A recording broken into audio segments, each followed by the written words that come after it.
Hi, everyone. I'd like to call to order the Board of Trustees meeting for the Village of Lansing for October 16th at noon. And we'll start with roll call. Kathleen Yen. Here. Susan Ainsley. Present. Pat Gillespie. Here. Carolyn Greenwald is present. Ronnie Hardaway is away today, so I will be the acting mayor. We'll start with reports from John, if you want to start. Sure.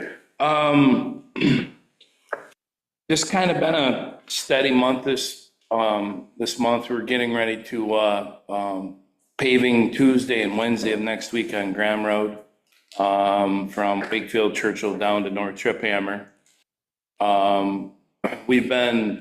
I scheduled all the catch basins on Triphammer Road.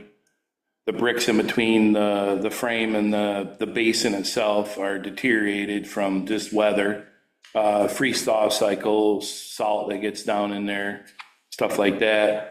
This is the second time we've done them, so this time we're going to do them a little different.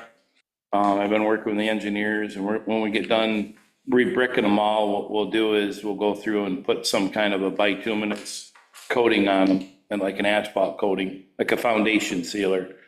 Hopefully we can retard the erosion or the deterioration of those bricks. So that was all per budget. It's in the budget. I haven't allocated in the explanation of budget. We put in 30,000. It's going to be tight. I figured it an hour and a half, 2 hours each basin. There's 50 some basins, and I don't think we're going to get it done. So it's going to be tight, but we have extra money in that account from stormwater retention basins and mapping and all that stuff that we're not going to use all of that. So if we have to get into that, it's not really a big deal. We're also excavating the stormwater pond at Millcroft. We started today. We're hauling out the spoils there. It's been 20 years since it's cleaned out. So Dondi did a report, handed it on to Mike, and when we did the stormwater inspections a few years ago, we're just getting around to get that done. So I'm learning more and more. Every time I touch a stormwater infrastructure in the village, I learn more and more about it. It's wild. Like we're all under the impression that was supposed to be a wet pond. We really dug down into the nuts and bolts of the original design. It's actually supposed to be a dry pond. So, and I can show you that, Mike, when we get together. Dondi also wanted me to reach out to Brent, see if he had any more information on it, because I was supposed to have a round weir and it has a square weir in the structure and stuff like that. So we need to iron out those nuts and bolts. But when we were cleaning out the pond, we pulled a drain come up, and the plug come off it, and it started draining the pond, which we were okay with because we need it down so we can manage it. Right now it's just slop. It's hard to move slop. And so when we started looking at the original design, like the bottom of the pond is at 965 and the outlet's at 965, showing a dry pond. Doesn't show an aquatic bench around it. It's so like I said, the more and more I kind of get into all this stuff, the more I learn all the time. It's just never ending, because DEC, from pre-stormwater retention areas to current, they've had several different designs: wet ponds, dry ponds. I think we're back to wet ponds now. There's just so many different designs that I think they've had some failure in designs or what their recommendations are. So I think they've had some failures in what was good for wildlife. And so it's all changing all the time. I think Mike can kind of agree with that. I mean, you learn stuff all the time when you go to them stormwater classes, but so I'll work with Mike on that a little bit to kind of get what it should be. And the beauty of the bad thing is the village accepted that was phase 3, I believe. Phase 3 of it, when phase 1 and 2 were connected to that pond. So phase 3's pond was supposed to overflow into phase 2 pond, and so on and so forth. But phase 2 has not even been built. So it's really, we should have had a temporary measure like, there's no overflow in the pond, no emergency overflow. And the 50-year overflow, it's a grate, and the berm is supposed to be 11/100ths of a foot difference, which is about that much, about an inch. We're 2 feet over that spillway. So we're gonna work on that and try to get it back correct again to the original intent. Saw that spillway when we were out there, we knew it was way too high. What's that? Saw that spillway when we were out there, we knew it was way too high. Yep, exactly. The new ponds, the other ponds that John were talking about in phase 2 would be part of the Beers development. And we did not take responsibility for those ponds. They will not be the village's. That's right. But they're gonna be interconnected though, because I think Donnie and I kind of looked at that when we were kind of approving the plat for the Beers. Beers is a special, kind of a weird situation because he wanted the plat and the design approved all in one phase, which is not normal. Usually they approve the planning board approves the plat, and then the finites of the design get approved later on when they're ready to build, or before they're ready to build. Beers wanted it all kind of approved, so we give an approval for the utility side of it, with like a loophole for the village to get out if the designs of things or specifications change down the road. We're not gonna give an approval for something if the technical specifications change down the road because we're forced under different laws through the state and stuff. That's all I really have. I mean, we're working on some trail easements. I have an exhibit for you already. Oh, thank you. So I'll forward that on to you and Ronnie, and Mr. Klepek, Mr. and Mrs. Klepek. I found some information out on that little strip of land. There's actually a trail constructed under that strip of land. A village trail. Mm-hmm. And, Before Edelman give that to us, that trail was designed, built and dedicated to the village. there's a trail there. There is a trail, but it's all overgrown. Okay. To my knowledge, what Donnie and I could figure out, the way it was approved and the way the village accepted that piece of land was the trail was already constructed. Okay. That was prior to the Edelmans giving the village the land. I put a request in for the deed, so I'll take a look at that and see about the deed restrictions. Okay. There might be something more in the agreement rather than just being in the deeds. It wouldn't be recorded with the deed? It might not be. Some of those were just I'll also outside. ask Jody on Monday. Yes, that's what I'm getting at. Try to ask Jody to see if Okay. she has anything from the Edelmans.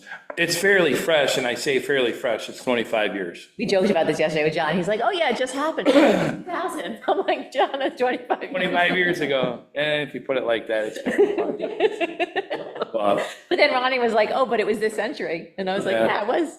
it's fairly, what I mean was fairly recent enough that we started better record retention on it, so we should have some information. There should be a folder for it.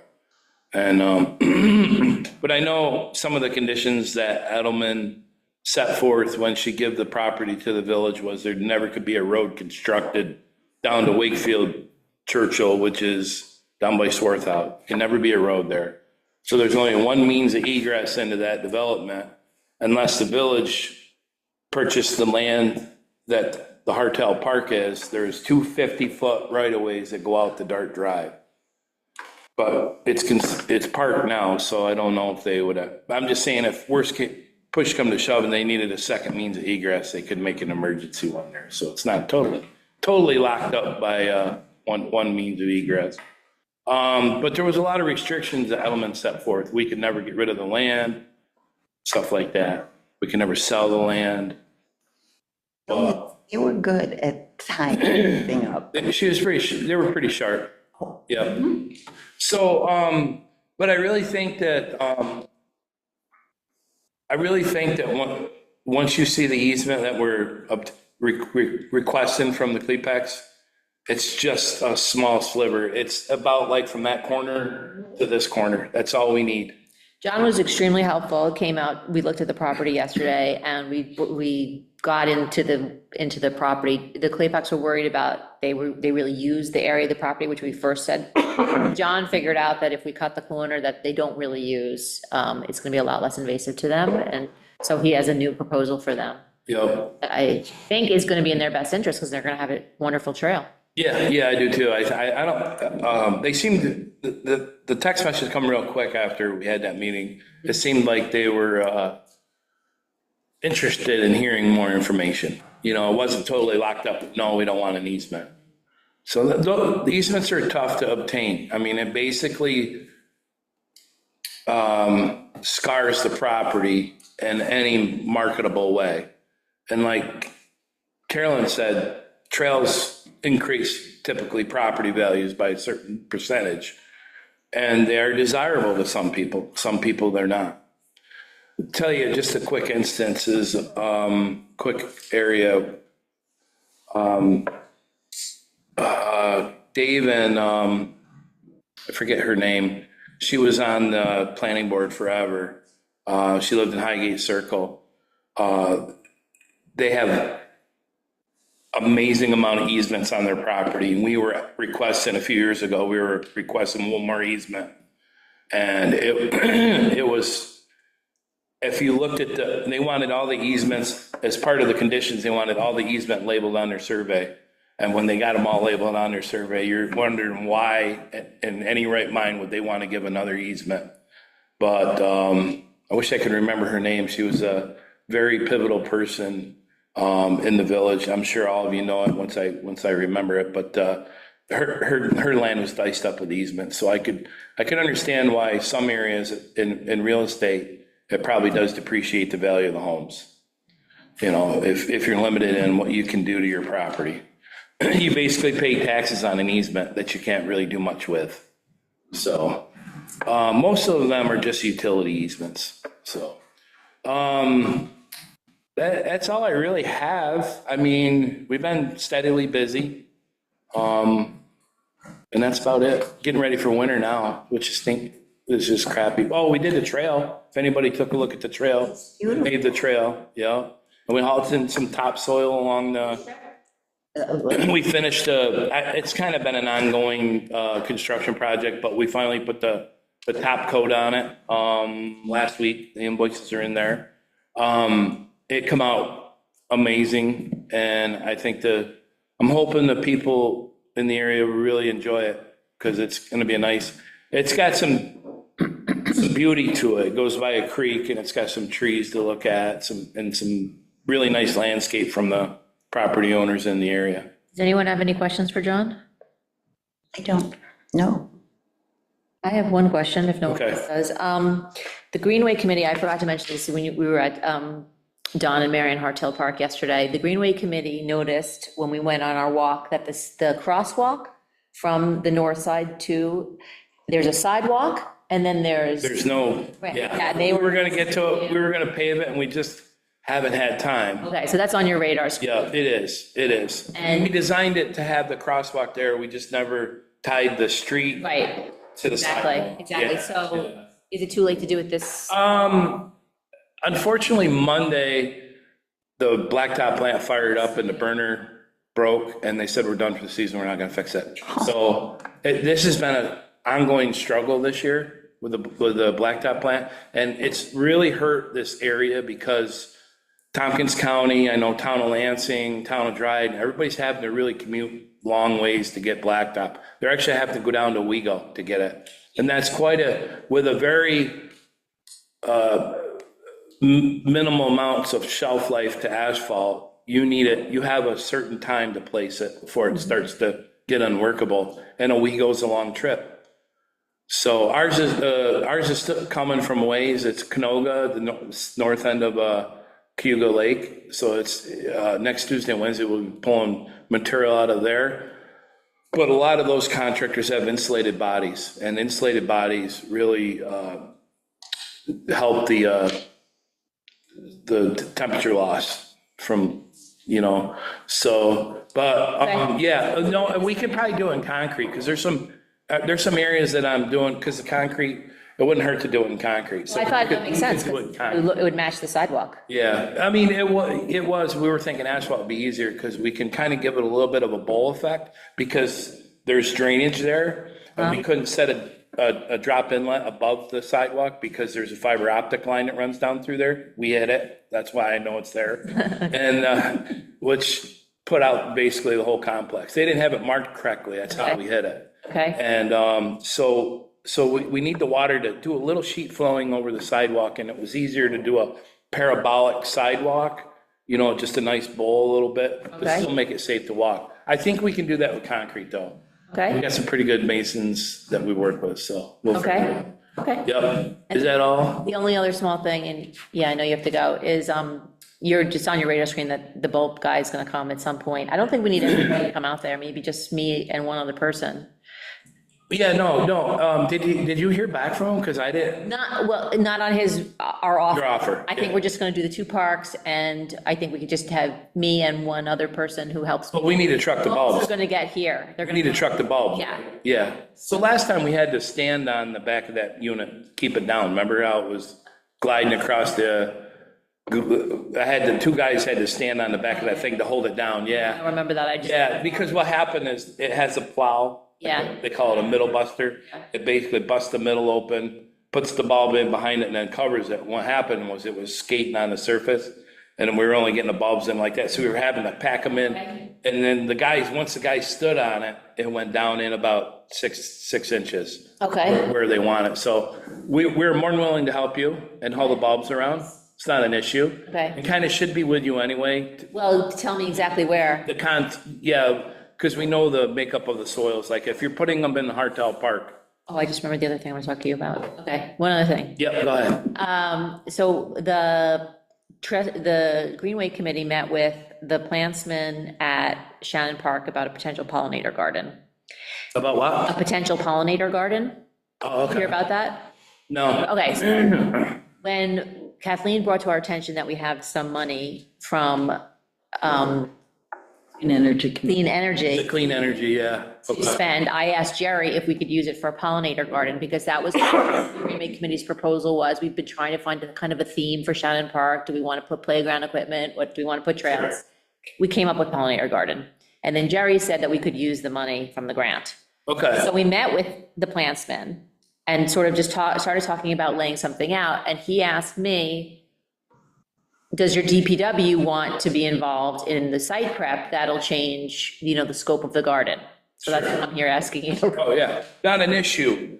Keep in mind about pollinator gardens, right? Typically they're bees, right? So it's not advisable to put them next to structures where bees are an issue, or people walk barefooted because they get stung a lot. So if you're never gonna put a structure there, that's a perfect situation for it. Good. Because you don't have the kids' interaction with the bees. Bees have been a real big issue this year. This year, yeah, for sure. Yeah. I've been stung. Yeah, and, yeah, I had to EpiPen my boy, which is the first time I ever had to do that. The other question about the pollinator garden for you is, we noticed there's, I guess is it water? There's like so right where we put the bulbs, there's one of Yep. those things that comes out of the ground? Culverts, yep. Is that water? Oh, yeah, that little stem that's broke off, that was originally gonna be, we talked about this before, it was originally gonna be a lot for sale for a build site. I see. We turned it over to the village, so it has water and sewer on it. So we could potentially have water for the garden? Not really, because here's the problem. Whenever you come out of the ground with something, you gotta have a heated structure to allow it to not freeze, or put some kind of a frost hydrant in. So there's ways you could do it. Well, Bolton Point's probably not gonna want us to connect to that without a meter, so we have to have a meter pit. So there's a process that we would have to do. There is potential water there, but the infrastructure has to be perfect for the situation. Like we'll have to have a meter pit for a meter so we can keep track of the water we use. And it would have to be below frost line so it doesn't freeze. So you'll have to put maybe a frost hydrant. Frost hydrants anybody can use because they can just tip them up, leave them on. So, and then the next thing you know, you're paying a. Right. We would want a key or something, Yeah. something to. Right, but how much water do you really need? I don't know, I had assumed the water on the site, so that was sort of part of my planning for this garden, was that it's gonna be all drought resistant stuff. And then when we got there, someone was like, but there's water right there, and I was like, oh, let me ask you about Yeah, that. there is water there, and What do they plant in pollinator gardens? What's a typical plant? Well, it's kind of limited because we have to do deer resistant, and I was thinking drought resistant, and then pollinator. So he's like, it's a short list of plants. We didn't discuss specific. Definitely a lot of clover. But If you're planting grass, a lot of clover is very, very good. Problem with clover is it attracts deer to some extent, so. yeah, so we're gonna do deer resistant. I don't think Yeah. any of grass, more of like some shrubs and Yeah. some perennials, and it's not gonna be the biggest garden in the world. Yeah, we'll figure something out. We'll work with something. Well, just think about if you Yeah. trying to get water or not. I mean, is there, It's a cost. You're right, that's what I'm saying. it's gonna be huge. It's gonna be, if I was to put a quick number to it, it's gonna be several thousand dollars. No, then, yeah, the whole garden is gonna cost only several $1,000s, so Yeah. that's it, okay. All right, But there's that pond there. Is there any way we can? yeah, I was thinking about that too. No. But we were gonna maybe start putting some plantings along the pond as well. Right. Kind of bring people up that path, kind of just make almost like a path pollinator garden. Like, Right. it won't be paved or anything, it'll just be like to draw people into the park from the side. I'm all about pollinators, Okay, all about it. okay. So no to water, yes to site prep is what I'm hearing. Yeah. Okay, great. Anybody else want to pipe in? No, but to your concerns about bees, remember the webinar that we listened to? The pollinator one. Yeah. And there was that balance between honeybees and Native pollinators. native pollinators, so. Yeah, we're going to try to tip towards native pollinators. We need more beekeepers in this world. There's not enough of them. They get mites and they have DEC makes them burn the boxes and everything, but we need more pollinators, definitely. Problem is, like a lot of the apple trees, if we get a cool spring, we don't get any pollinators. We talked about maybe doing some flowering trees also. Awesome. You know, Yeah, that would be. some nice flowering crabs or something like that. Yeah, we talked Have a long-term, Redbud. they have a long-term blossom. Yeah, crab or redbud, Oh. the two. Okay, thanks, appreciate I'll stay and listen for a little bit and then I might kick out after a bit, so. it. Mike? Mine's real quick. Just got done with my third quarter report for the building activities. Jimmy has that. Reviewing that. Also had done with the second year midterm stormwater report. They basically just want an update on where I'm at for all of the items that are required after year two, which we are on track for. Stormwater maintenance program, I'm still working on that. Once I get that all updated with the required information that the DEC wants, I will update it on the website. I have to get it approved by them first, then put it on. I just received the 2025 Uniform Code actual books. They did follow through, New York State did follow through and send every municipality one set of books. It works great for us because I just need a set of books, whereas you have like the town of Ithaca, they have several people, so they end up having to buy more and more and more. It works out good for us. Saves the village about $1,400. And also with that is required over the next 2 months, I have to have 24 hours of, it's called in-service training. And what that training will do is kind of bring me up to date on some of the changes they're going to have between the 2020 code and the 2025 code, the bigger changes. Because unfortunately, in the books, we still can't figure out why, but the new books, well, prior to this change, they used to have some type of identification on where the change was from the previous code. And you could say, oh, yeah, okay, there's a change, I better check to see what it is. Now they don't do that. Why, I have no idea. But you have to take 24 hours of training so they can tell you. So, however, I don't get it, I don't ask why, I just. Do you need a resolution from us to approve the training?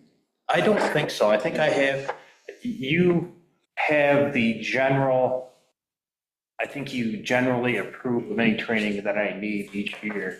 And I don't usually go over budget or anything like that, so. That's kind of it. I know Carolyn wants to touch on violations and stuff. If you want to touch on that later on. We can touch on it right now. Okay, the last thing was I did hear, while I was up doing the inspection of the Borg Warner pool, I spoke with Bob Morley up there, and he said that there's actually, the section that's in the village is abandoned right now. They don't even use it. But he said that they are working with someone that is going to buy that property, and there's also a company that's going to come in and do somewhat similar to what Borg does. So that That's might get great. revitalized up there, which is actually good for the village. That's just Bob telling me this. It's not really public knowledge. It is now, but well, he said it is going to happen. Rumor had it that NICEAG was gonna come in there and take the south building over. You told me something about that. Yeah, But Bob says somebody's coming in there, it's gonna get used. Because they no longer have, it used to be you'd have to have, stop at the gate up there, and they have somebody come out and get you, they no longer have any of that stuff anymore. So, let's hope they can revitalize. I think it's about it, you wanna talk about violations? Okay, so just talking about violations in general, you guys all saw the email that Mike heard back from the Trip Hotel, and I guess the conversation I want to have is about how we want to proceed, just policy-wise, not official policy, just general, again, like we've talked about. I think that when we took the approach to go through Natalie to get the graffiti taken care of was really the best approach, because we got an immediate response from the attorney for Getzman that they were going to take care of it within 30 days, and I was really pleased. I mean, because like Natalie has pointed out, we can issue violation, but going to court and winning is both expensive and possibly not going to go our way in terms of like how much is really going to be rewarded. But if our goal is to tell people that we're serious about the upkeep of Trip Hammer Corridor, then doing violations and maybe even saying after 3 we go to court, official policy, I think is really good. At the same time, reaching out in these ways, just reaching out to people might also achieve our goals. So I kind of think we should take a two-path approach. And I'm wondering if people really also see that we're not at a crisis point, but we're at a point where we really need to be paying a little bit of attention to the conditions.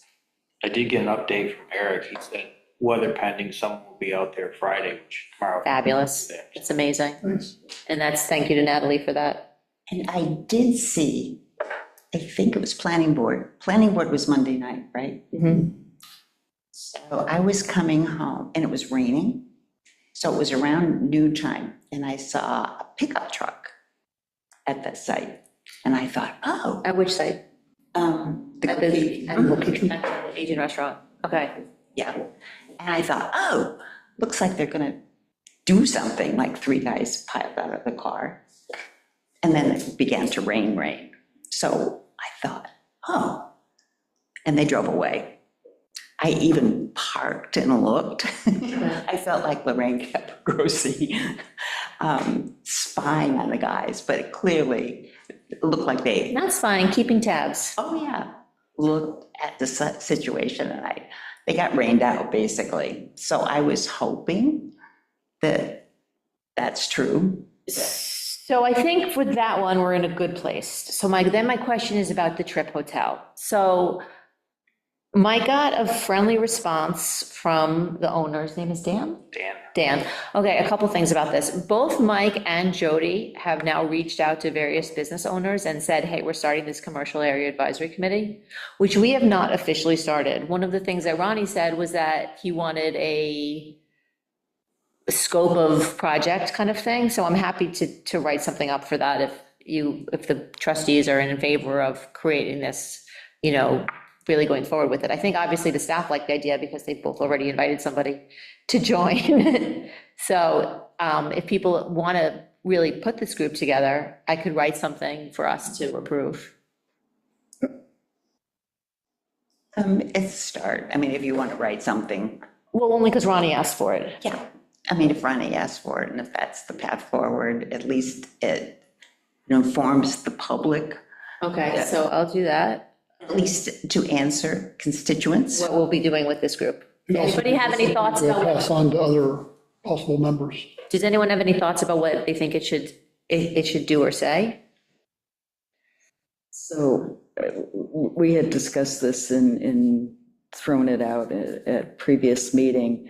The two-pronged approach does seem to work because Mike reaches out to, rather than a formal complaint, reaches out and says, as with the Trip Hotel, and that worked. And at the last meeting, we suggested Natalie reach out, and that seems to work. So those are there along with the more formal, what's in our code. My concern with the Trip Hotel was that I don't want to get gaslit like by them saying, oh, we're going to be back in business in 2026, and we don't ask them to fix their parking lot now. I think we should actually say, I think Mike should reply to the email. Fantastic, we're still working on getting the group together, but we'll definitely include you. And in the meantime, the Board of Trustees has concerns about the condition of the parking lot in particular. I haven't gone out and looked for violations yet, but if you would take care of it, I won't have to do that. But if you don't take care of it, then I will. I like that a lot better than just saying, like, that I'd be just targeting them. And if I do that, if I send if I look at somebody's house or whatnot, and say, hey, look, you got paint peeling on this, and I gotta go to all these other houses to kind of stay consistent. So I like the idea of giving him kind of fair warning, saying, look, can you get Yeah. this stuff fixed? And if he doesn't do it, then okay, then I have a. Especially because you've already started with the friendly approach. So I think we have to let him know that the Trip Hotel is on our mind, especially because of the recent break-in. And also because the condition of the parking lot is really below level of acceptability. And They had SWAT training there yesterday. Yeah, I mean, a lot of cops. It was amazing. Interesting. Yep. Okay. Yeah, like the whole one side was full on the substation alley side. And then they had signs all the way around. Guys had to deal with that parking lot. And they have had, I have written them up, I think I look back, there had to be 4 or 5 violations I have written them up on. They've had abandoned cars there, they've had garbage outside, the front canopy that they ended up tearing down. So they do track record of taking care of things. Good. So let's hope that, just by getting a hold of Dan saying, hey, can you do something with that parking lot? Am I right that the parking lot is the most egregious, or is there something else that's more egregious? Well, I would say there was a big toss-up between that and the mall, shops at the mall. Oh, parking lot? Oh, yeah. Okay, Horrible. okay.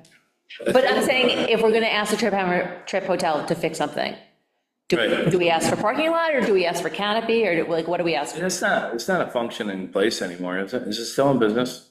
No, it has violations, it's closed down. So, okay, so let's draft something along those lines. There is some drafts that I've seen, revitalization drafts, plan sets, probably 6-8 years ago, they were gonna like rebuild it. And the mall, I've already sent out a couple other ones that they didn't hit the first time around. There's spots out back by the walkway path, big gouge, all car has to do is just be tired and it's in the, they can fix the guardrail and type of stuff. I've already written that up. Yes. They reached out to TG Miller too, the mall did, about getting some designs on how to fix it. They hired a contractor to fix some of them washed out areas that are along the parking lot, and the contractor didn't know how to fix them the way that maybe they should be fixed, so they reached out to TG Miller. They called me and wanted to know if they could do a design for them, and I said, you can do whatever you want, but there is some filings going on, so I kept it low key about. Do you have anything else? The only other thing that is Mike adjacent, oh, okay, we'll get back to it. You're right. I'll go back to that. I was going to talk about the local law G, but we'll wait for Mike for that. Pat, do you want to go ahead? I don't really have any new work on the comp plan, getting that fixed up. Put in my, I got that. I haven't put it in yet, but I do have it. I edited the word pollinator into our natural resources section. Because that's what they said to do at the, Yes, they said, put it in your comp plan, so I checked our comp plan, we didn't have it, so I put it in. So, Okay, Kathleen? Just, this is just regular updates? Yeah, I mean, I have a lot of things, but. Okay, so the last time I updated you on all of the meetings, I have a question. Are you all getting things that are forwarded? And has everybody updated to the .gov? Yes. Getting everything? Email me at .gov. Okay. So you'll be getting a packet from Quio. That'll be in person, Bolton Point, next, the 22nd, from 3 to 5, just so you know. And I will send you the whole agenda packet. I saw Roxy this morning and at Bolton Point, and so it'll be going to everybody. Do you want to be on that list also, you and John? Sure. Okay. And I can also send it to the chair of the planning board and BZA, or the planning board members too, because I have permission to do that. Let's see, town board meeting was last night. It was packed out to the parking lot. It was not to vote, but it was to discuss the draft. So was it packed with people from Lansing or? It was packed with people from Lansing, the town of Lansing, and they had the opportunity to speak first. Others chose to just submit their written comments or just send it to the clerk online. This is on the moratorium. This is about a moratorium, Okay. basically, to allow them to update their zoning code and regulations so that it is in alignment with the comprehensive plan and is not using outdated rules and regulations. So that's the purpose of. Right, yeah, I'm familiar, I didn't know what it was for, so. So they did a couple minor amendments to a couple sections. So it was a discussion meeting, and they did set a public hearing for November On the moratorium. on the draft. And it was really well run. It's good because they had sound system problems before it started. They It were was, out. it was very well supported. There were 2 petitions that were also submitted at that time. The Tompkins County Environmental Management Council, so I went to the working groups for that, for the biosolids. And they presented at Peak the Planning, Energy, and Environmental Quality on the 14th, which was Tuesday, just to go through the process. Because in drafting a resolution, the DEC input was part of that. The health department, whole health, was brought in for some of those discussions. The county attorney, the planning, energy, and environment quality people, legislative people. So various stakeholders were all involved in that process. So the discussion was the process, and then at the November meeting, they'll be reviewing the resolution. And all of that is on the website. What else? Oh, today, Bolton Point, I did go to that. There was I didn't stay for the tour, but they had a local water matters day, and they discussed various issues that affect our local water system. Some of the legislative priorities, and emerging contaminants.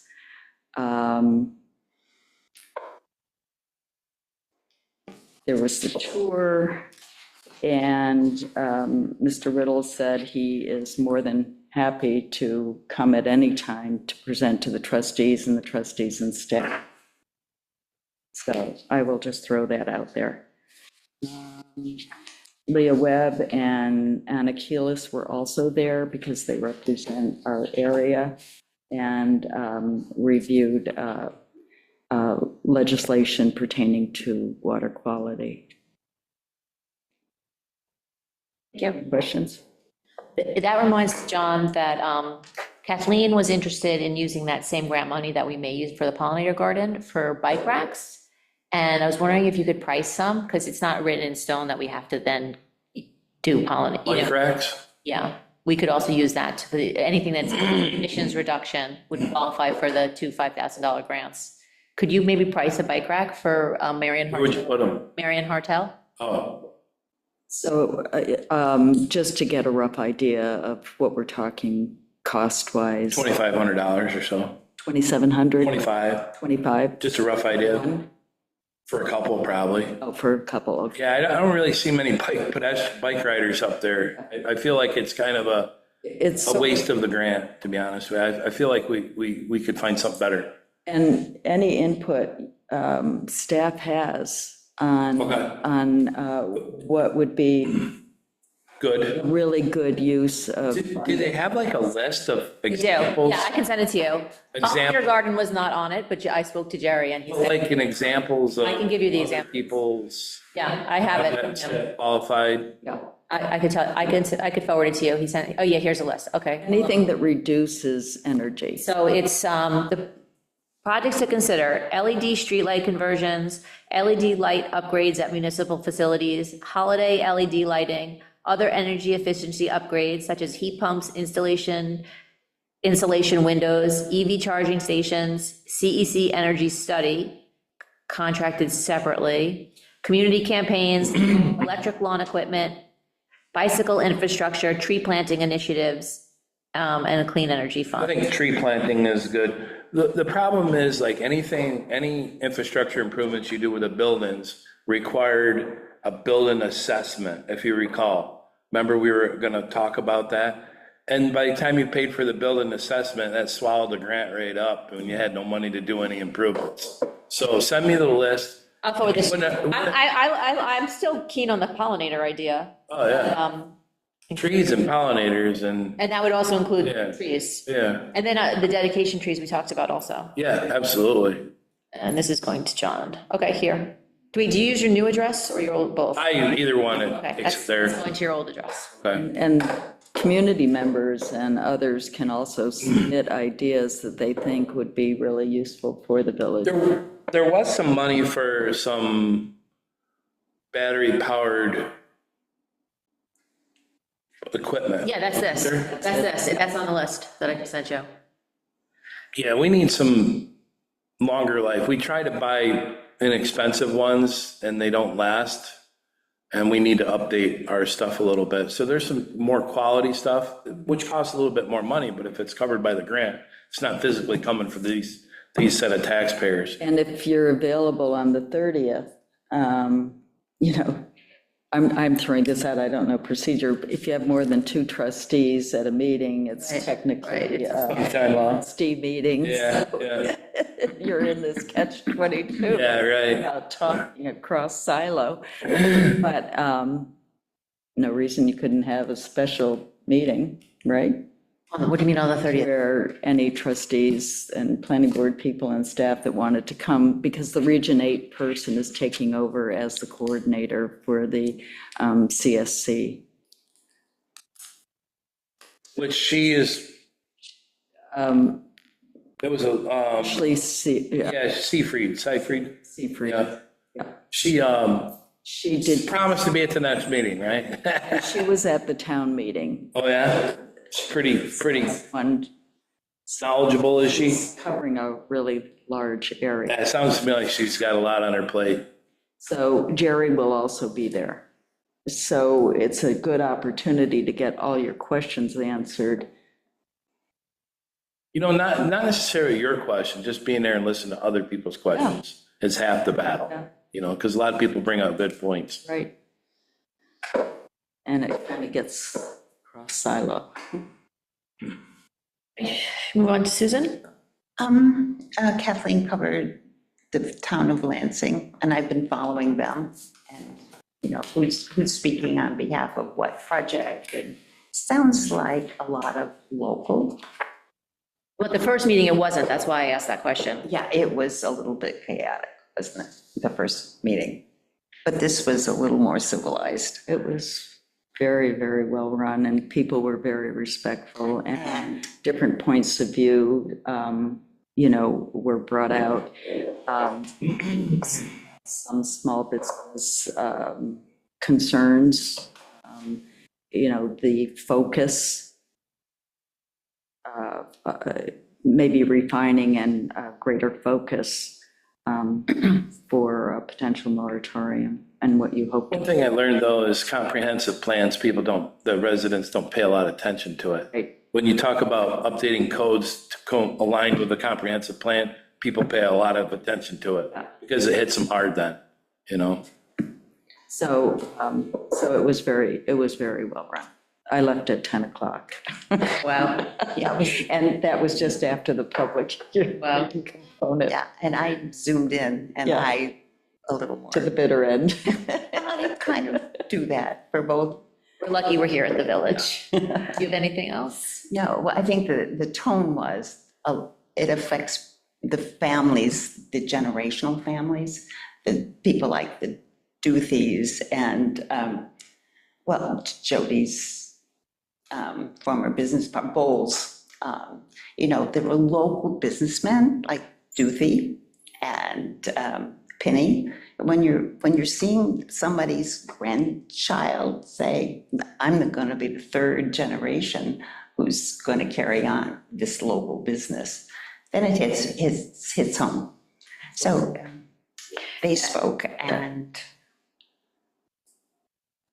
Sounds good. Yeah, a lot of, you know, it's a against the balancing, moratorium. balancing And to act. John's point about, you know, how long it took us for the comprehensive plan, you know, and meanwhile, these folks have to keep business going somehow. So anyway, Thank you. Thank you. I want to start with the planning board meeting because it directly relates to us. So at this meeting, they had consideration of a solar array, but more importantly, they had a conversation with the potential builder of the Asian restaurant about what he wants to do if the code change for local law G is enacted. And as you guys know, at our last Board of Trustees meeting, we voted in favor of the changes recommended by the planning board, but Ronnie then read a letter into the record against it. And I sort of wondered about whether or not we should have had more conversations, you know, to consider what Ronnie had to say, but the way that it was presented, we just sort of voted. But of course, we've only just voted to hold a public hearing on a particular version of the law. We haven't enacted the law. So it's still kind of an option to reconsider the law or to go forward with the law. You know, it's on, the public hearing is on Monday. What I wanted to say is that I still feel like it is not a good idea to write laws or change PDAs or things like that with regard to a particular project. However, sometimes when a project is in front of you, it puts the greater picture into perspective, and always considering that greater picture and how these laws are going to impact our village for time to come is very important. And sometimes we can see those things when a particular project is in front of us. I spoke with Mike Baker after the meeting and said, we always like to, speaking for you, I hope that you don't mind, as Board of Trustees, we always like to consider what the planning board has to say and take very seriously their recommendations, which we did so at our meeting when we adopted the changes that they recommended. And Mike said, yes, at the same time, we came up with those changes at that meeting. It's not like we had an annual review where we were thinking about things and had panels and 8 different propositions. No, it just sort of was a little bit more organically a proposal, not like something that they, contracted in cement, like it has to be 60 people or else our village is gonna go up in flames. It's not like that to them, and they don't feel like that. So they do think that we need to have safeguards. Whether these are the safeguards that are absolutely gonna guarantee our future is still a discussion. And it's not that the planning board would be so offended that we do or don't accept exactly what they're proposing. So I just sort of wanted everybody to be aware of, and this is Mike and I after the meeting, so it's not like this was a public part of this meeting, so I didn't hear from the rest of the members of the planning board, but I was at that meeting when they came up with these restrictions, so I would say, yes, it's not like they were like, because at that meeting, Mike actually looked up, how big is Ole Ole, how many seats do they have, how big is McDonald's, how many seats do they have, and that's where they came up with the 60-person, seating arrangement. So it was sort of an informed choice, but it wasn't like, based on like a 5-year study that was, longitudinal or what have you. So I guess what I'm trying to say is that there are considerations that are flexible. And I think the planning board also thinks that. At the same time, they're very sure about what they don't want, which is, a strip of drive-throughs. And I think that we are kind of in support of supporting them, not wanting that. And so that's my report from the planning board meeting. Do people have thoughts? So what are you proposing? I'm just proposing being open-minded.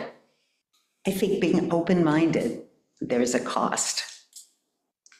And I know Mike has been working hard with this particular developer, and I think if we've got somebody that's interested and has certainly been patient enough to work through the process, give them a chance and not restrict what they do, because a lot of it can be cycle at Mike's level. Once they let this fellow. Well, Mike was the one who kind of raises the red flags at the beginning. Wouldn't you agree, Mike? You were like, this can be subdivided into 4 properties and you can have 4 drive-throughs here. It can be, but sometimes the planning board, they do a great job, but sometimes the planning board doesn't understand the power they actually have via the special permit. I agree with that. That's what you were just saying. Which you can kind of overcome all these other conditions just by telling the applicant what you want in that for their special permit. So I guess I don't know how to put this. You don't necessarily need all of these conditions when you can control what's going to go in there via the special permit. And we're not talking about, it's a very small area. The commercial medium traffic is a very small area, and that one parcel is undeveloped. So we're not talking about the whole village here. It would become real crazy. Drive-through. They can control it in there. So like I said, I've made a roundabout getting this. The conditions themselves, they're going to be, I'd say, self-absorbed through the special process. One thing that might be an interesting consideration is we have a requirement now that there be a 60-person seating area internal. I wonder if it would be really nice to make that internal and external. So they don't have to make the building as big if they give us outdoor seating, which the village desperately needs. So that was something I was kind of thinking about. 60-person maximum occupancy in itself somewhat helps the whole contiguous property because you have to have a certain size building. And by having a certain size building, you can't put as many buildings in a certain area. Yeah. You like that restriction? That restriction I really like. I Okay, didn't really care about the contiguous ones. I mean, I told you that'll kind of work its way out with the 60-person maximum occupancy. That's what I heard you saying. interesting. You like that one? But sitting outside looking in and seeing all you people talking about it a little bit, is that when you come into a conceptual design, like somebody brings an idea to you, and it's axed right away, it's tougher than letting them get more involved in the design to see what's really, what can be done with that lot, and then regulate it by special permit when it comes time to get the special permit. I think it's totally different in what process it goes through by the conceptual design versus like a preliminary go-to-build design where you have regulations through special permit. I mean, I just think the special permit's a good way to limit what can or can't be done. Because they've invested some money into it by going that far into the process. Sometimes they don't like to step back. They'll give the village what they're asking. I think it's good to have the no contiguous properties, because immediately you say, oh, wait, I can't do 4 drive-throughs here, and I walk away before I spend another dime. Yeah. I like that, because sometimes I do find that we've made some mistakes in the village where we've not been direct about the no's, and people have gone two drawings Too far, yeah. before we've said I no. agree with that, but the problem is though I mean, what condition do you want that property in? Its current condition? Right now, Or settle, compromise and come to something that's bringing in some taxable value, some customers, that was Ronnie's point. Yeah. And I took that point to say, I wish we had talked about this during the meeting, because Yeah, I don't know. thought that was a valid point. Yeah. And with regard to that, you know, the 2 weeks that we were going to have to set the public hearing, you know, for me, that was a small price to pay for us to be able to sit down and have this conversation because of the special permit situation. And not be fearful about having other planning boards, other trustees make decisions in the past that have affected us now.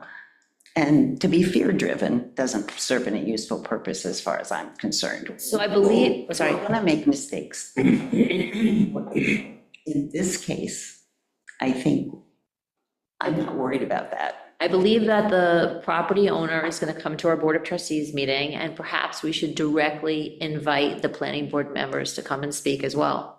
And we can, rather than me sort of paraphrase Mike after discussion with Mike, maybe we should ask them if they want to come and talk to us. I think, At least invite them. isn't this time sensitive for him, the proposal? Yes.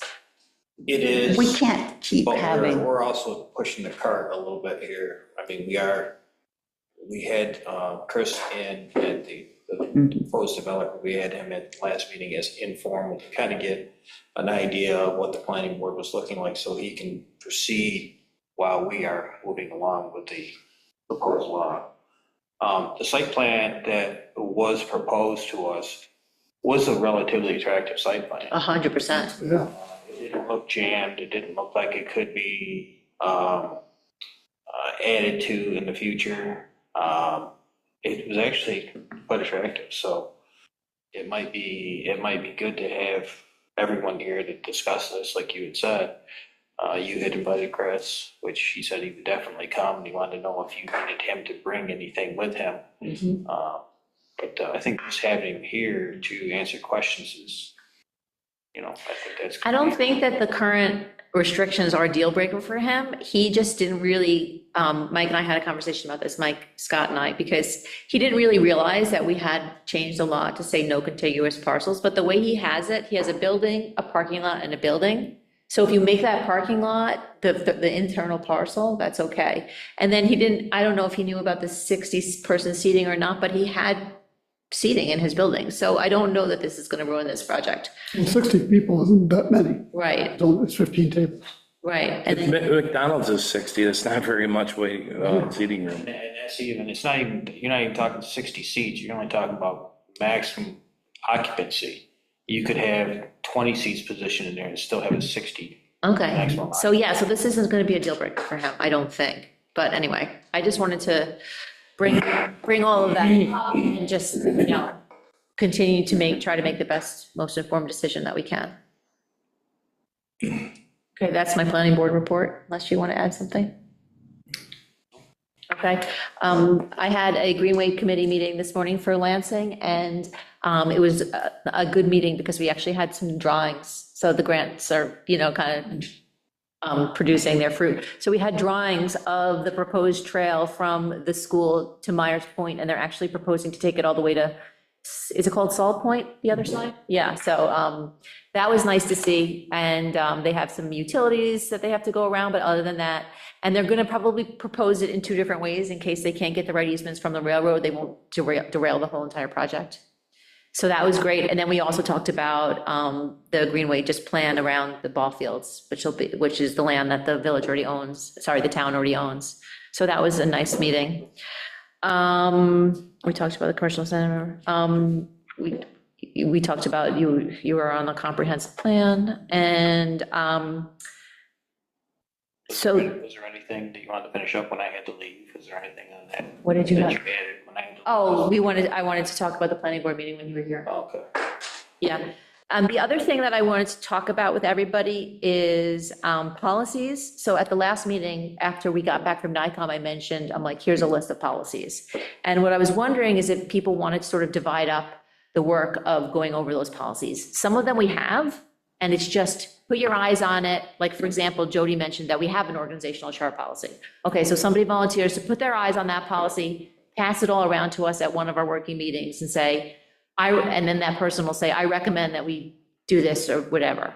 So we already talked about the ethics policy that I wanted to update, and I gave that to Natalie already. And so I'm hoping that if it's okay with you guys, I can tell her, like, we want to see that in the month of November, maybe back, if that's okay, that I give her that work. So she's looking at that. And we also don't have a fund balance policy.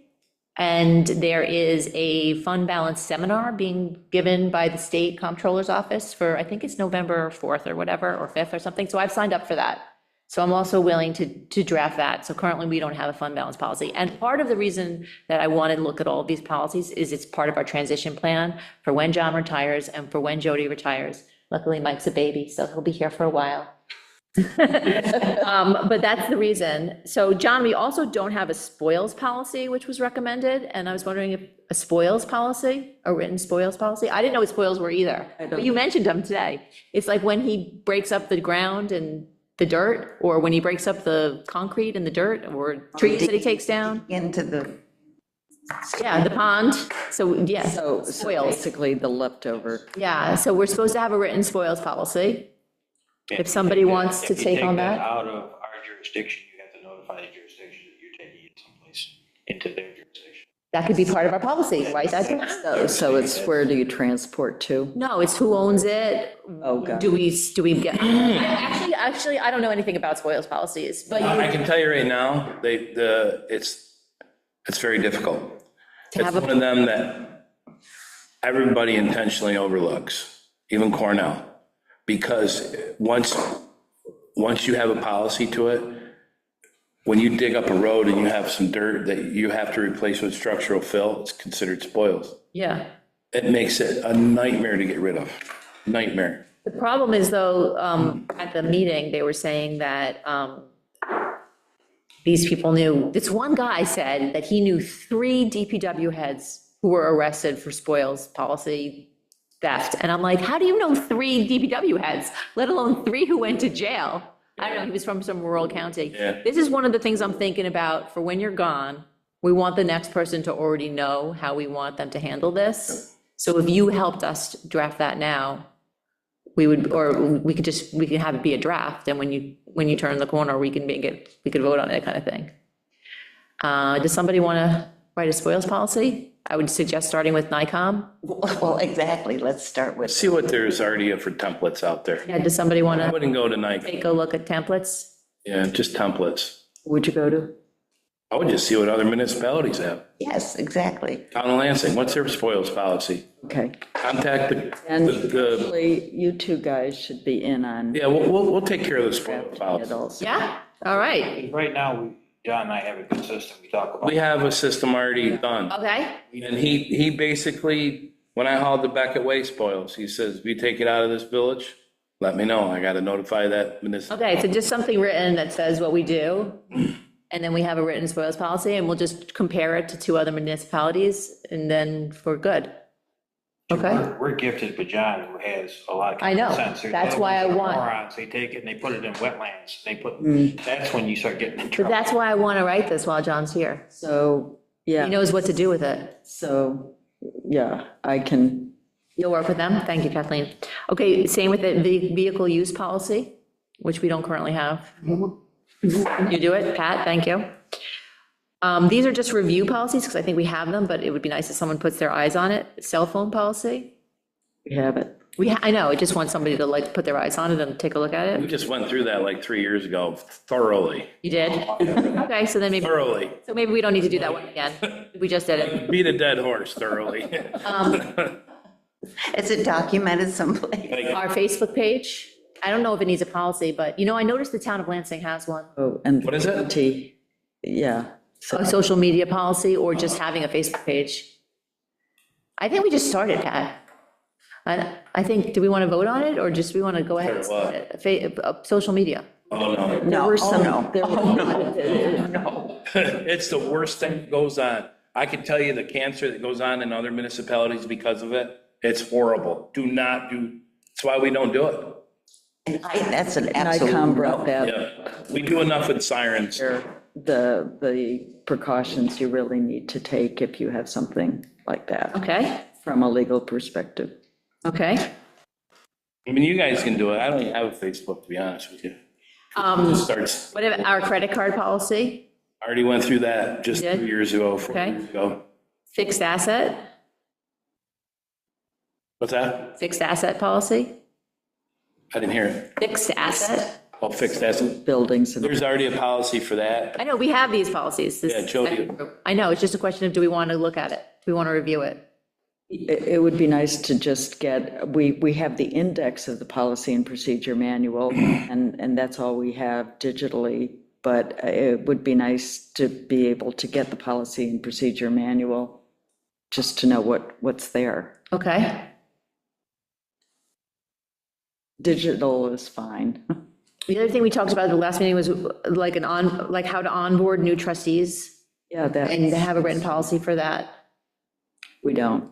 I know, but we should, so we have a list of things that we want to touch base with them. I could do that. Great, awesome. So like, yeah, well, we gotta divide it up. You as total newbie. No, she's not a newbie. Me? Susan? No, me. Oh, I said I could do it I'm as a old. total newbie. I know Audrey Edelman and Bill. okay, okay, so good. So we've divided it up. So just to review, I worked on the ethics. I'm gonna work on the fund balance. Spoils, you guys are gonna really do, but Kathleen will work with you on that. And you're gonna do vehicle use, okay? And then also, you're gonna do new trustees, and then also, Kathleen, you're gonna just look at our written policy directory and see what kind of information we should be sharing. Okay, that's good. That's what I have on my agenda for today. We also need to vote on the vouchers. However, Jody has a voucher here for the bulbs based on the price that they gave us in the invoice, but since she's been on vacation, they gave me a new invoice, so this is not the correct price. So this voucher is for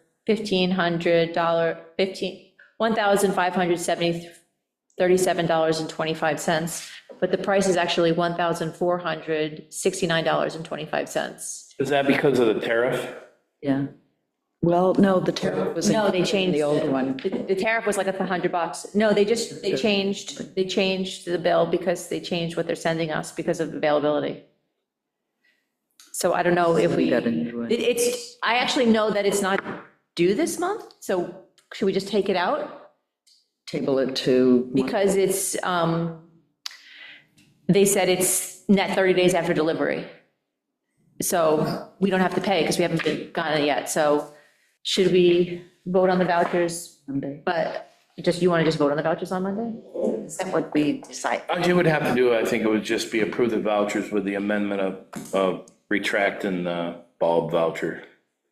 That way the rest of the bills get paid. Okay, so why don't we approve the vouchers? I'll make a motion to approve the vouchers with the with the omission of the bulb voucher, and then also with the change to our Visa, which is written here as, 2 cents difference.